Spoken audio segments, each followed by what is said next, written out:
Hello, ഇന്നത്തെ special മത്തി മുളകിട്ടതാണ്. അപ്പോൾ നല്ല ഫ്രഷ് മത്തി കിട്ടിയപ്പോൾ മുളകിട്ടത് കഴിക്കാൻ തോന്നി. അപ്പോൾ കപ്പയും കൂടി കിട്ടിയപ്പോൾ മത്തി കപ്പ കോമ്പിനേഷൻ പൊളിയല്ലേ. അപ്പോൾ അതിന് വേണ്ടി ഞാനിവിടെ മത്തി കഴുകി വൃത്തിയാക്കി വരയൊക്കെ ഇട്ട് വെച്ചിട്ടുണ്ട്. ഇനി ഇതിലേക്ക് ആവശ്യത്തിന് ഉപ്പ്, 1 ടീസ്പൂൺ മഞ്ഞൾപ്പൊടി, 2 ടീസ്പൂൺ മുളക് പൊടിയൊക്കെ ചേർത്ത് നന്നായിട്ടൊന്ന് പുരട്ടി വെക്കാം.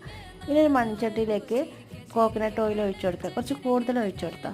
പിന്നെ കടുക് പൊട്ടിച്ചെടുക്കാം, അല്പം ഉലുവ ചേർത്ത് കൊടുക്കാം, കറിവേപ്പില, ഇഞ്ചി വെളുത്തുള്ളി ക്രഷ് ചെയ്തത്, ഒരു സവാള അരിഞ്ഞത്, തക്കാളി അരിഞ്ഞത് നന്നായിട്ടൊന്ന് വഴറ്റിയെടുക്കണം.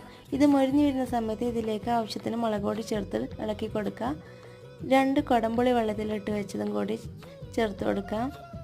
എക്സ്ട്രാ 1 കപ്പ് വെള്ളം ചേർത്ത് കൊടുക്കാം. മീൻ പുരട്ടിയതും കൂടി അതിലേക്ക് ചേർത്തിട്ട് തിളച്ച് വരുന്ന സമയത്ത് ഇത് ഫ്ലെയിം ഓഫ് ചെയ്യുക. ആവശ്യത്തിന് ഉപ്പൊക്കെ നോക്കിയിട്ട് ഇട്ട് കൊടുക്കണം കേട്ടോ.